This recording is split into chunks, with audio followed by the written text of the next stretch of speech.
habíamos ya comentado que una de las propiedades de los materiales, especialmente cualquier tipo de material, ya sea conductor o no conductor, aislante, poseía una propiedad fundamental y que esa propiedad se llama la resistividad. Resistividad significaba de que era un cociente, era el campo eléctrico necesario para establecer una cierta densidad de corriente. Quiere decir de que esa propiedad, perdón, voy a admitir al último.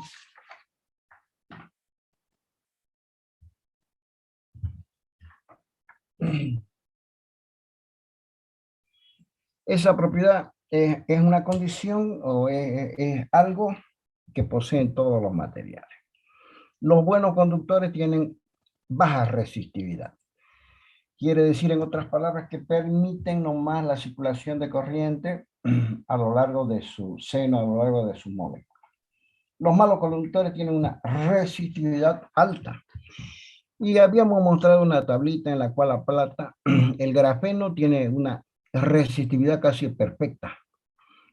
La plata le sigue, la verdad, como en calidad, tiene una bajísima resistividad.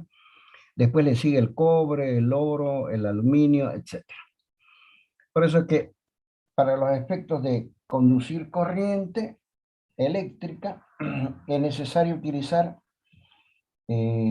elementos o metales de baja resistividad. Por eso es que se usa el cobre, el aluminio y la plata en todo lo que son circuitos integrados. El celular está hecho, sus circuitos, los conductores están hechos de plata.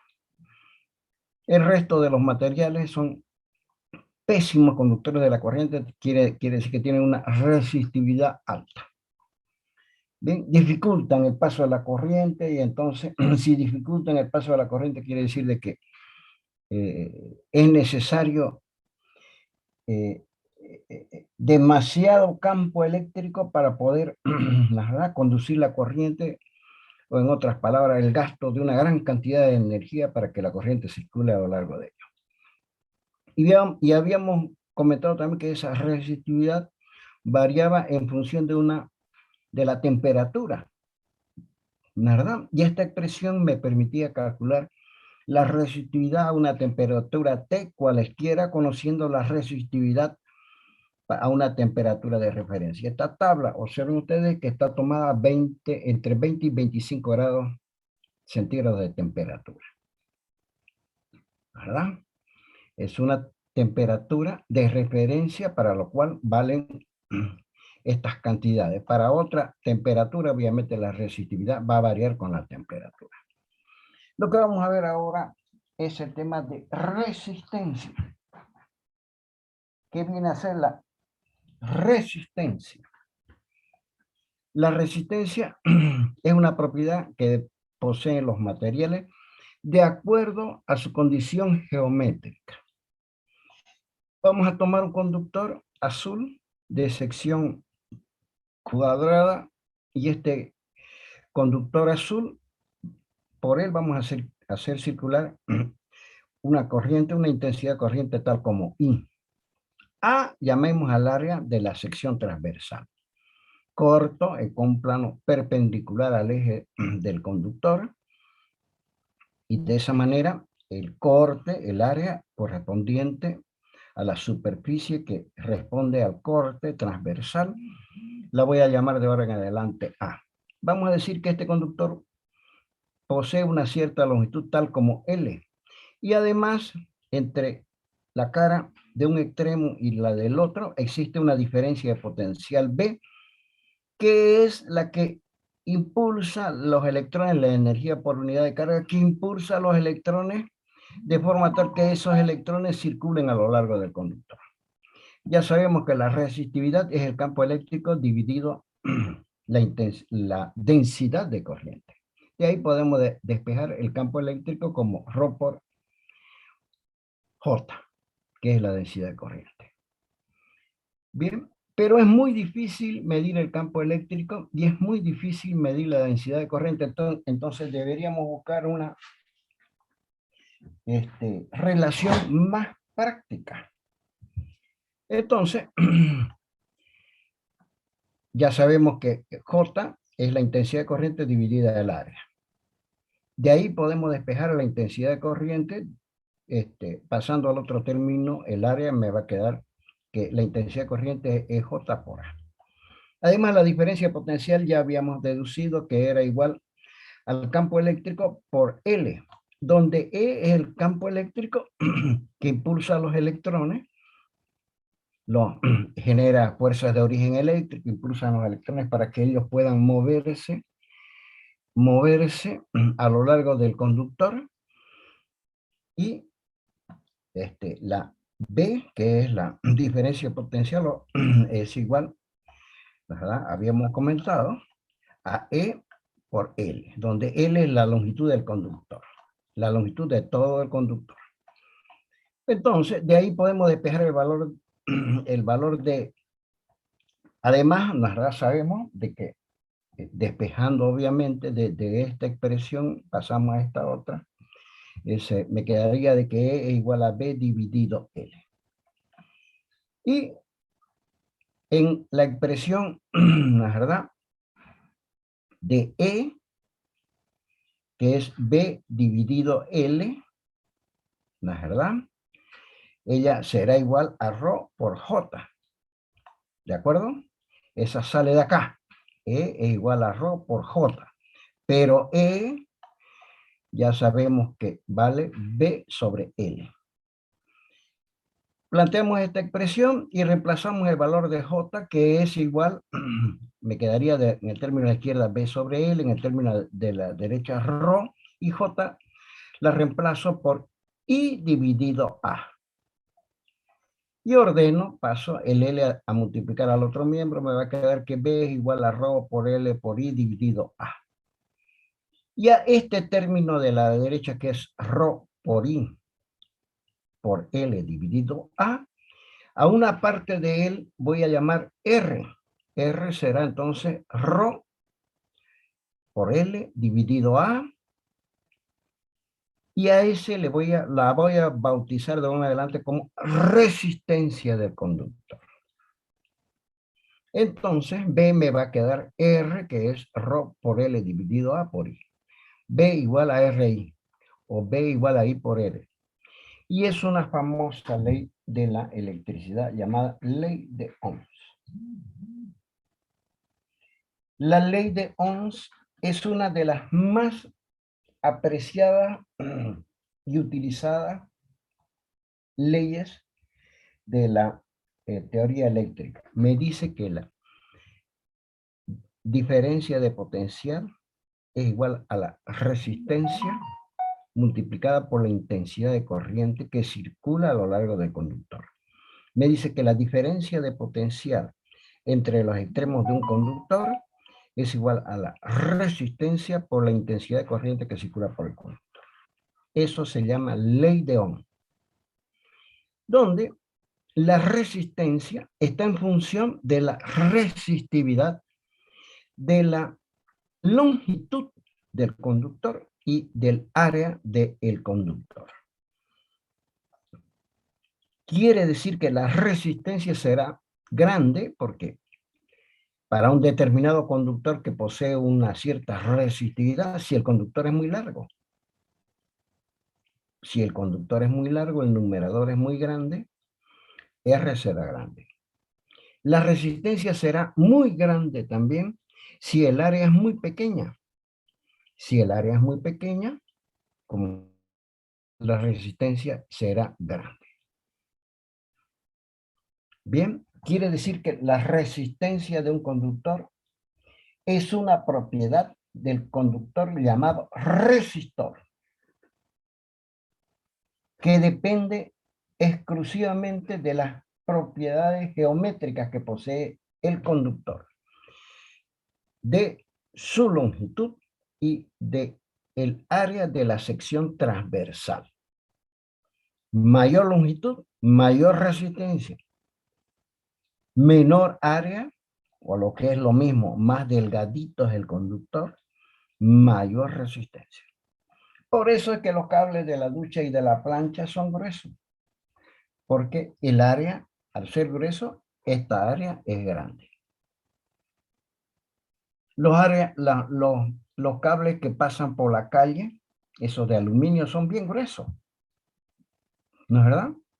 Y los cables por los cuales eh, son bien gruesos para que la resistencia sea menor.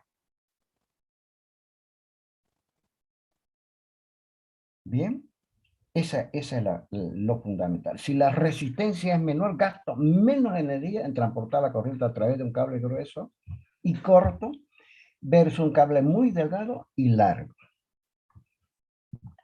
Eso lo tiene que tener muy en cuenta, especialmente los que estudian ingeniería electromecánica. Obviamente la resistencia, si la despejo yo de acá, la resistencia va a ser igual a B sobre I. Y B, las unidades del potencial eléctrico son los voltios. Las unidades de la intensidad de la corriente son amperes.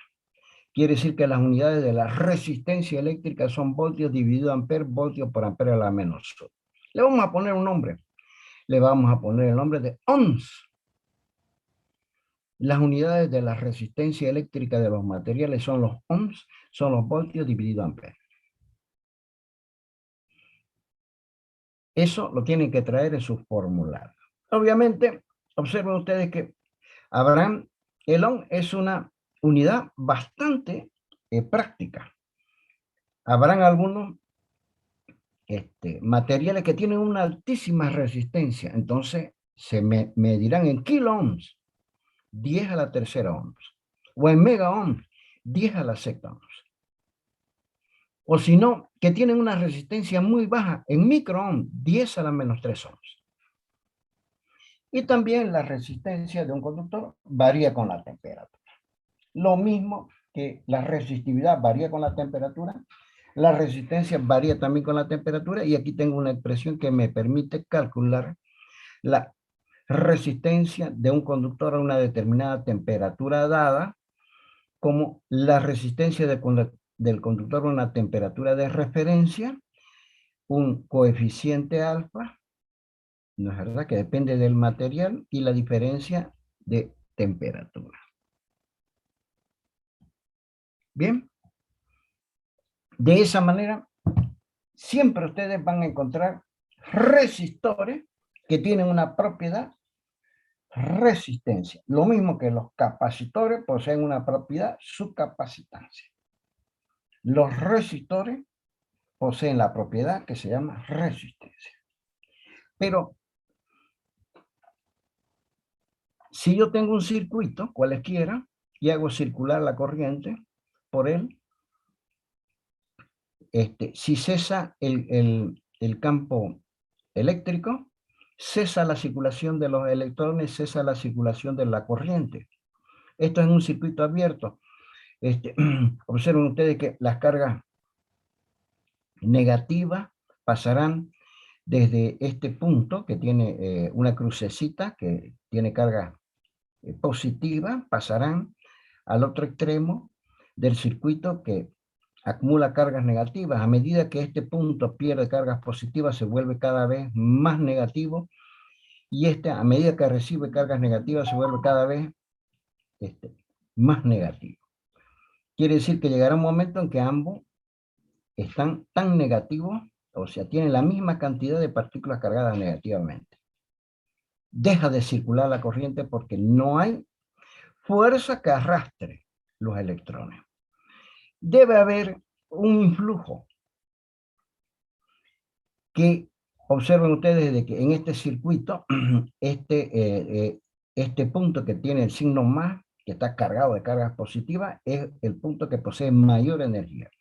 Y este punto, este redondito que contiene el signo menos, es el punto de menor energía. La energía pasa en un lugar donde existe en gran cantidad a un lugar donde existe en menos cantidad. Esa es una propiedad de la naturaleza. Pero si yo transporto partículas cargadas eléctricamente desde un lugar donde existen muchas de ellas cargadas positivamente a un lugar donde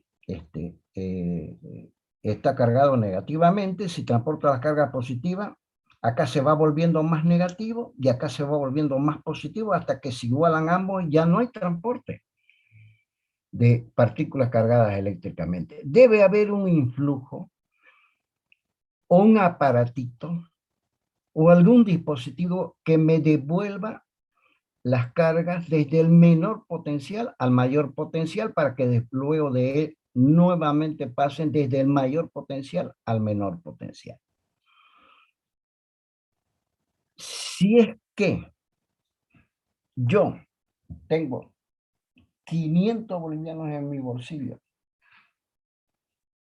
y hay alguien que está yesca y yo empiezo a prestarle de 10 en 10 bolivianos, voy a llegar a un momento en que ambos vamos a tener 250 bolivianos.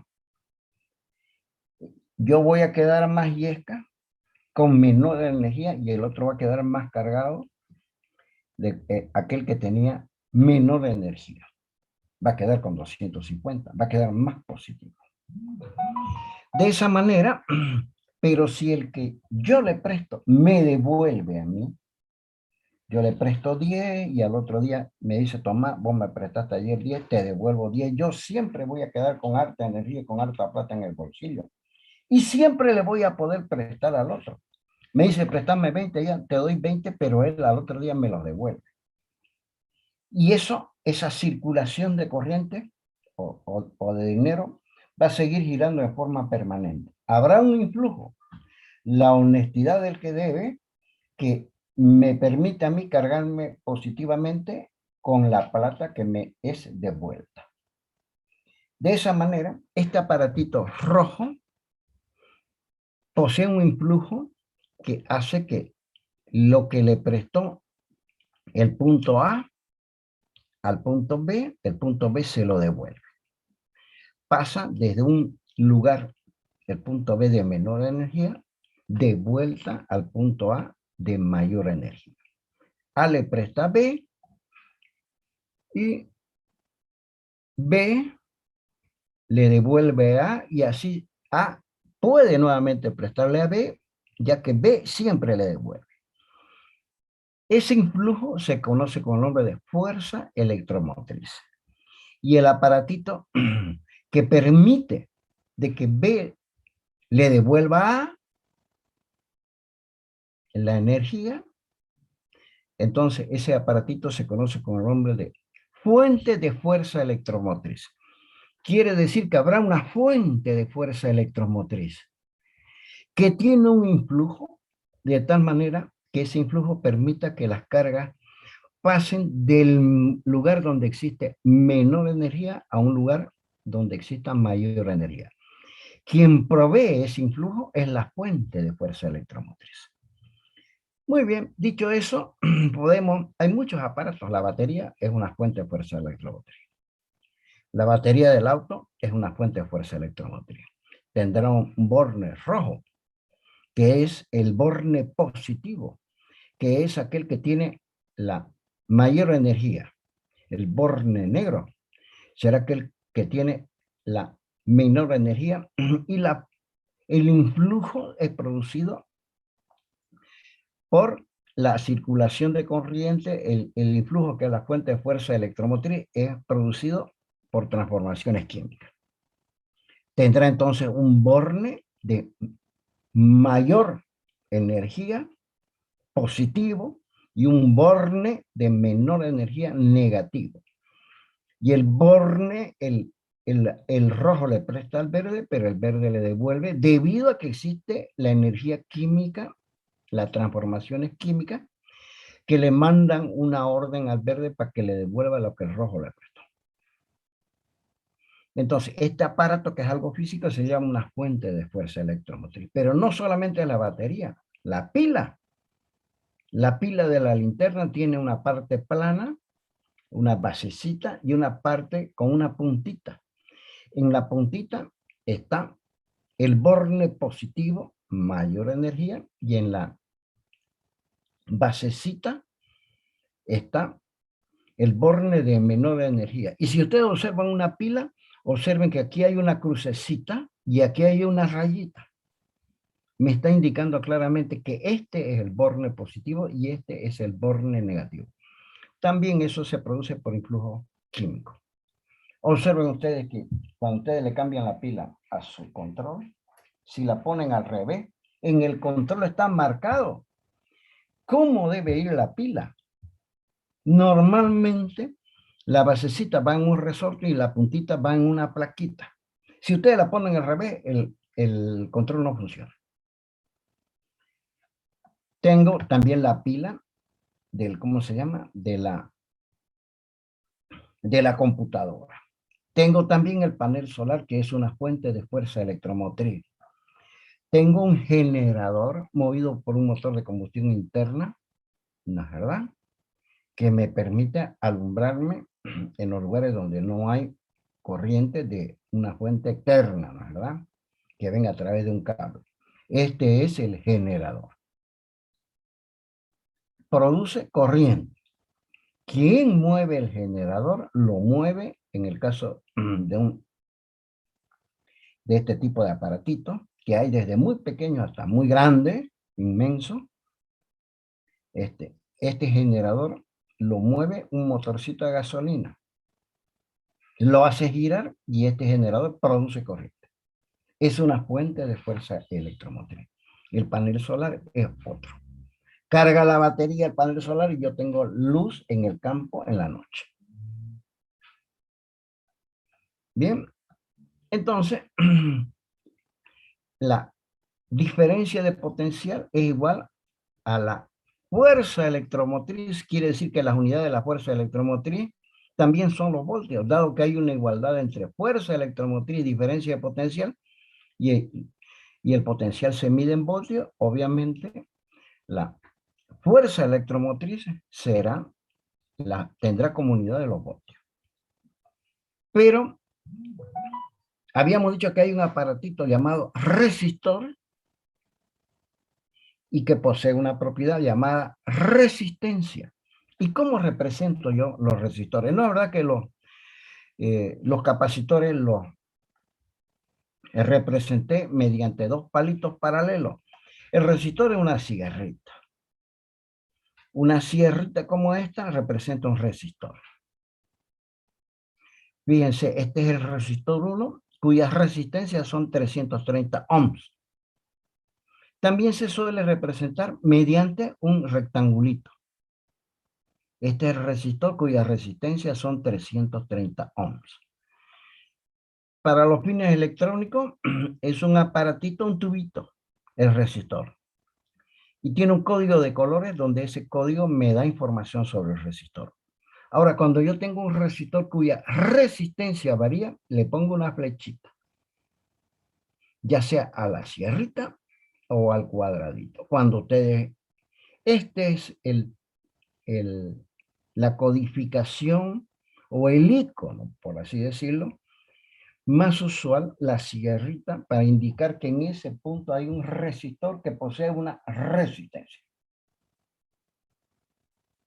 Bien, ya hemos aprendido entonces qué viene a ser un resistor, aparatito. ¿Qué viene a ser una fuente electromotriz? Otro aparato. Y que el resistor posee una resistencia y que la fuente de fuerza electromotriz posee fuerza electromotriz. Con su flechita quiere decir de que la resistencia varía. ¿De quién? Del aparatito llamado resistor. Normalmente esto está grabado en algún lugar del resistor, o si no, el código de colores me indica que resistencia tiene este resistor, que es el tubito.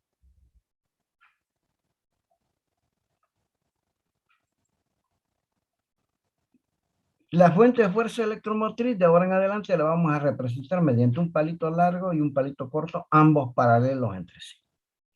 El palito largo significa el borne positivo. El palito corto significa el borne negativo. ¿Qué es todo esta indicación? Es el icono de quién? De fuente de fuerza electromotriz que posee una fuerza electromotriz, dos palitos, perdón, un palito largo, un palito corto, paralelos entre sí. El largo es el borne positivo y el corto es el borne negativo. Pero obviamente para que circule corriente por un conductor es necesario un gasto de energía.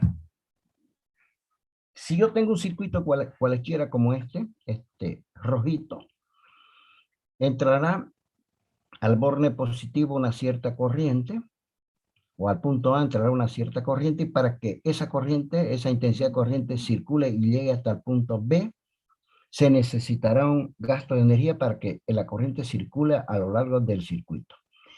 El punto A tendrá una diferencia potencial B sub A, el punto B tendrá una diferencia, un potencial B sub B, la diferencia de potencial será B sub A menos B sub B, y la intensidad de corriente será I. Entonces, B sub A menos B sub B, ya sabíamos que la habíamos llamado B a B. Es la diferencia del potencial en el punto A del circuito menos el potencial en el punto B del circuito, y eso lo había llamado yo B a B. Pero la intensidad por definición es la cantidad de carga dividido el tiempo de circulación de esa carga en un determinado tiempo. De aquí despejo delta Q, fíjense, puedo pasar el delta T a multiplicar al I, me queda que delta Q es I por delta T. Pero B a B, la diferencia potencial es la energía potencial por unidad de carga. De aquí despejo, ¿no es verdad?, la energía potencial, o lo que es lo mismo, el trabajo, y paso el delta Q a multiplicar a B. Entonces, el trabajo o la energía potencial es B a B por I por delta T, porque delta Q la estoy reemplazando por I por delta T.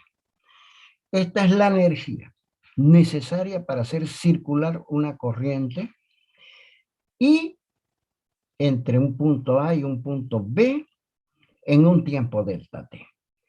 Pero recuerdan ustedes de física, la potencia era el trabajo por unidad de tiempo, entonces va a ser delta W dividido delta T.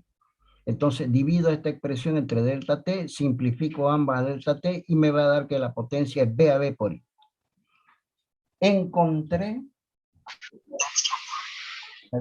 una expresión que me permite calcular la potencia necesaria para hacer circular una intensidad de corriente entre un punto A y un punto B. La corriente la puedo medir, y seguramente ya la han medido en el laboratorio mediante un amperímetro. La diferencia de potencial la puedo medir, seguramente también lo han hecho mediante un voltímetro. Bien, mediante dos aparatitos sencillos y baratos puedo medir la corriente desde que circula por un circuito y la intensidad de corriente y la diferencia de potencial entre dos puntos del circuito. Multiplico ambos, la corriente, ¿verdad?, por la diferencia de potencial y obtengo la potencia, que es energía por unidad de tiempo. Muy bien, y obviamente esto es para un circuito donde acá puede haber cualquier cosa.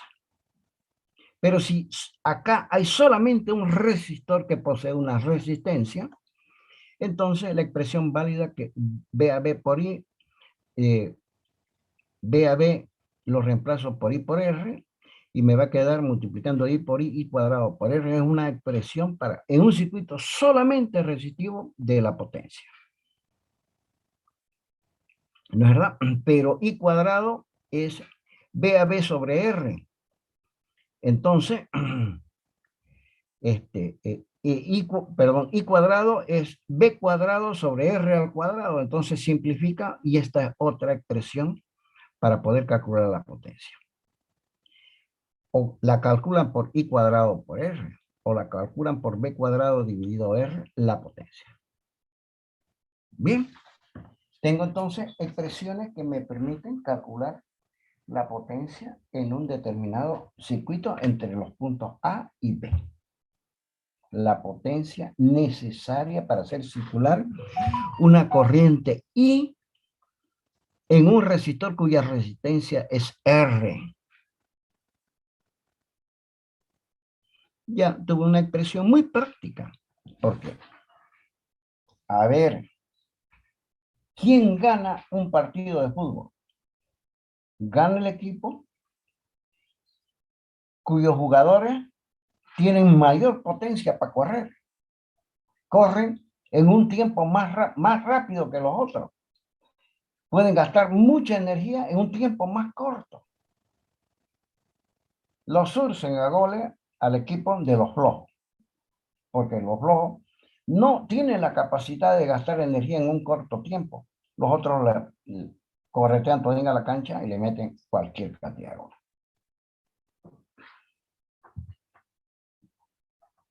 ¿No es verdad? Quiere decir que la potencia es I cuadrado por R o B cuadrado dividido R. Esta expresión tráiganla en su formulario. Haremos un pequeño problemita, chicos, un pequeño problemita sobre esto. A ver, haremos este problema. Dice que hay un conductor cilíndrico, ¿no? Cilíndrico quiere decir que es de sección circular. Y que se encuentra a una temperatura de 20 grados centígrados ese conductor. Y que tiene el cilindro un radio de 5 milímetros.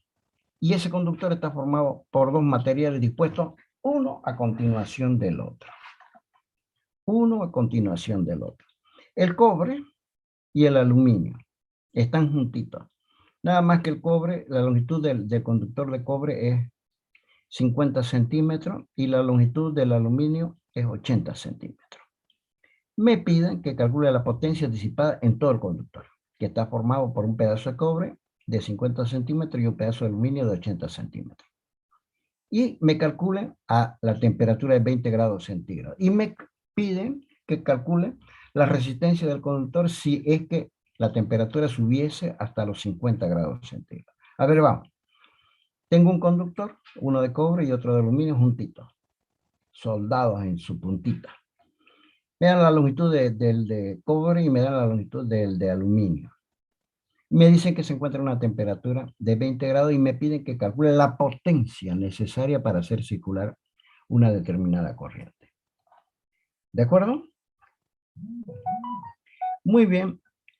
Esa corriente que yo voy a hacer circular es 5 amperes.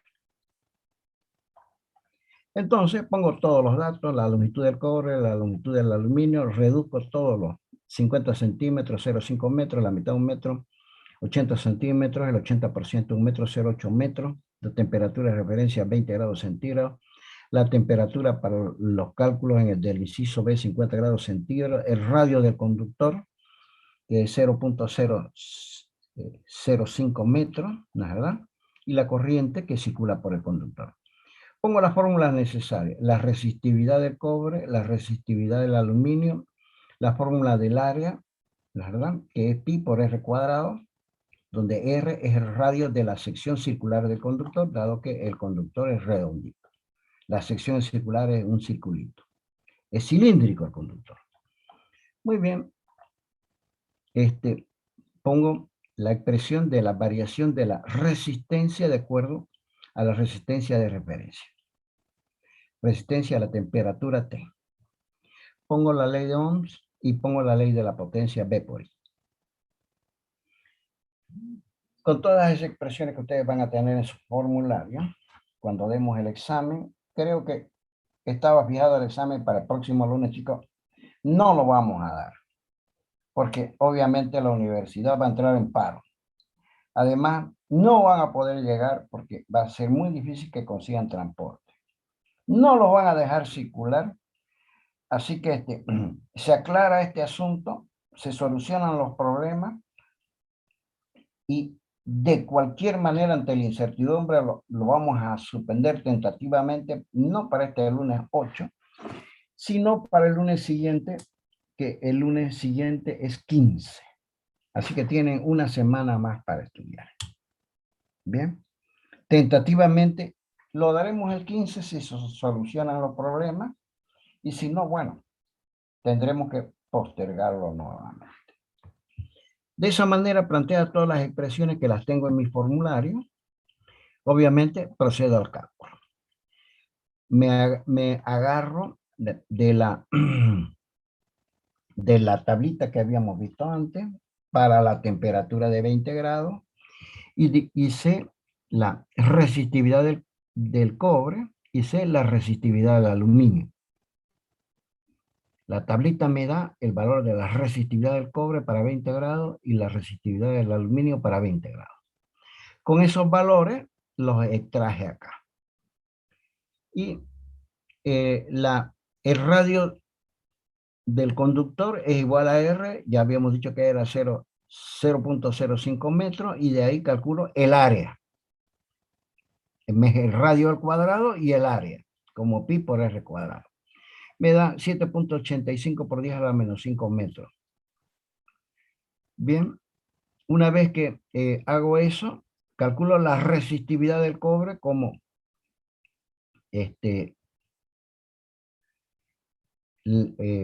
la resistencia por el área dividido la longitud del conductor de cobre. El área del cobre dividido la longitud del cobre. Esto sale de la definición de resistencia. ¿No es verdad? Entonces, de ahí despejo la resistencia del cobre. Como conozco la resistividad del cobre, conozco la longitud del cobre y el área del cobre que he calculado, obtengo un valor de la resistencia del conductor de cobre. Lo propio hago para el aluminio, ¿no es verdad? La resistencia del conductor del aluminio mediante las mismas expresiones es esta. 2.287 por 10 a la menos 3 ohms. Pero como los conductores están juntitos,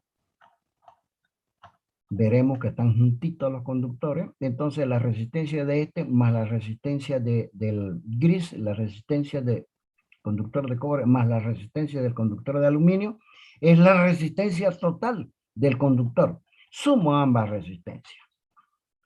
¿No es verdad? La sumo ambas resistencias, la resistencia del aluminio más la resistencia del cobre, y obtengo este valor. Obtuve la resistencia total del conductor. Y con esa resistencia total del conductor es para 20 grados porque la resistividad del aluminio y del cobre las tomé en una tabla con una temperatura de referencia de 20 grados. Entonces, la resistencia total para los 50 grados será igual a la resistencia para la temperatura de referencia, que es 20 grados, por toda esta expresión, donde T son 50 grados y T es la temperatura 20 grados. Con eso puedo calcular la resistencia, o sea, para los 50 grados, porque ya la había calculado la resistencia total para los 20 grados. Y el inciso B es igual a B por I, o la intensidad de corriente, que son 5 amperes, por la resistencia total. Me da en total 1.98 por 10 a la menos 3 voltios. De esa manera puedo absorber absolutamente todas las interrogantes del problema. Observen ustedes que son reemplazos numéricos, son obviamente conceptos que yo tengo que echar a mano o tener muy en cuenta, y lógicamente no hay peor ingeniero. Toditas las expresiones de ingeniería están en los manuales de ingeniería. Cada rama de la ingeniería tiene un librote, así que parece una Biblia, que es el manual para el ingeniero químico, para el ingeniero industrial, para el ingeniero mecánico, para el ingeniero eléctrico. ¿Qué es lo que hace el ingeniero? Echar mano a las expresiones, las fórmulas que contiene ese manual. O si no están en el internet, pues ahora ya las fórmulas. ¿Qué es? Pero ¿de qué le sirve una expresión a una persona que no sabe ingeniería si no la sabe alimentar? El ingeniero la alimenta, reemplaza cada uno de los términos, para lo cual necesita saber el concepto. ¿Qué significa exactamente cada uno de los términos? Y ¿con qué valores va a alimentar la expresión? De eso hace un cálculo. Hace un cálculo que normalmente es muy complejo, gana plata, porque el empresario o no tiene tiempo o no sabe cómo hacerlo y contrata un tipo para que le haga algo que para él es chino puro. No es verdad.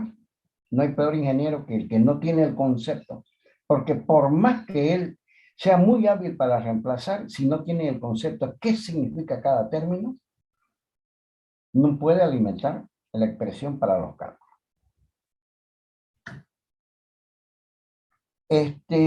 Bueno, chicos, hasta aquí vamos a dar el examen. Bien, el examen, les comento cómo es el examen, es 4 preguntas. En cada una de las preguntas van a tener media hora porque les voy a dar 2 horas. Un momentito, por favor. Hola, hija. ¿Cómo va? Hola. Hola. Sí, sí, estoy acá. Sí, estoy acá. No, no, no voy a salir por ahora. Oye, venite, pues, no vas a recoger tu vehículo. Hola. No, no puedo, pues, estoy dando mi clase. Pues, ellos, tienen que salir antes de las 6.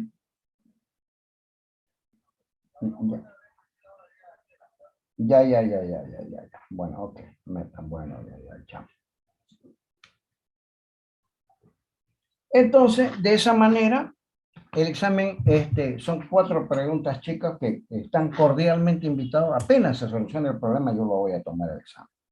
Obviamente los voy a mantener a ustedes activos mediante el WhatsApp. Ya les he cursado los Word de este resumen que me sirve para dar la clase. Espero que les sirvan como apoyo en algo. Y la semana que viene, si la universidad entra en paro, obviamente no vamos a dar clase. ¿No es verdad? Vamos a tener que apoyar las determinaciones de la universidad. A mí me gustaría darle clase los lunes y viernes, pero sé que muchos de ustedes, si hay paro, van a apelar a su lugar donde viven y no van a estar atentos, pues van a estar en una rotonda, no sé, cada uno toma las decisiones que desee. Pretendo avanzar hasta aquí, en esta primera instancia, y nos quedaría solamente de la parte estrictamente de corriente continua, un solo tema, pero que va a entrar en el próximo examen. Espero terminar esta materia antes del 15 de diciembre. Con todo, con todo. Bueno, chicos, no les tomo lista hoy día. Les agradezco muchísimo la asistencia y será hasta cualquier instante. Está bien, ingeniero. No se olvide su PDF, ingeniero. Les he pasado. Lo único que me quedó en el tintero es este tema, que no se los he pasado porque no lo había dado. Ingeniero, los PDF que pasó no estaban todos los ejercicios que muestra en clase. Solo aparecen unos o dos. Sí, pero los ejercicios son ejercicios. Ingeniero. ¿Sabe qué? ¿Dónde los pasó, ingeniero? No me sale a mí. Le he pasado al grupo de WhatsApp. Le he pasado la parte obviamente teórica. Los ejercicios, tienen millones de ejercicios ustedes en el internet, tienen ejercicios en la, ¿cómo se llama? Ejercicios resueltos en la biblioteca. La biblioteca es virtual también. Por favor, chicos. Esto es simplemente es para mostrarles el nivel con los cuales se va a tomar. Ustedes no se aprende física leyendo ejercicios. Física se aprende y se aprueba haciendo ejercicio. Eso quería comentarle, ingeniero. Mire, yo estaba haciendo los ejercicios que usted muestra y la del primer tema estaba mal, el ejercicio, su fuerza, ¿no es? Sumatoria total, le peló en 2 error los parámetros. A mí me salía 257 y a usted le salió 113. Me acuerdo que volví a calcular. Señorita, pero discúlpeme, la intención mía, eso lo hice rápidamente, ¿me entiende? Pero ¿sabe qué? Con las máquinas de calcular, con las computadoras, es muy difícil errarle, y ya le pido mil disculpas, errarle en los reemplazos numéricos. Eso es rutina. ¿Sabe qué? Lo que más le cuesta al ingeniero, el concepto. Si tiene bien el concepto, puede revisar 1000 veces los reemplazos numéricos. Pero donde le pele en un concepto, el ejercicio necesariamente está mal. Bien. Fíjense que yo le corrijo los exámenes, no se los corrijo solo por resultado. Obviamente, si el ejercicio vale 25 puntos, tienen un buen resultado, tienen 25. Pero si veo que ustedes tienen concepto y le han pelado un poco en la parte numeral, yo le pongo una cierta cantidad de puntos por su esfuerzo. ¿De acuerdo? De acuerdo, ingeniero. Gracias, ingeniero. Bueno, chicos, les deseo mucha suerte y mucha diversión, y ya nos vamos a ver directamente en el examen. ¿Bien? O si no, yo le... Y Ingeniero, ahora, una si pregunta. el paro, digamos, el paro se levanta un día jueves, digamos, yo tengo que ir a pedir el aula, entonces yo les voy a comunicar que ese viernes vamos a dar clase, ¿no es verdad? Y ya les voy a indicar en la clase en qué aula y todo, porque no es fácil conseguir aula para dar un examen presencial actualmente. Peor con esta cuarta ola. Bueno, muchas gracias, muchachos, y nos vemos pronto. Espero que demos una clase más para poder ponernos al día. Muchas gracias, nos vemos. Que pasen un buen fin de semana. Gracias, ingeniero. Gracias. Gracias, ingeniero. Gracias, ingeniero. Hasta luego. Chao. Hasta Chao. luego, chicos, hasta luego.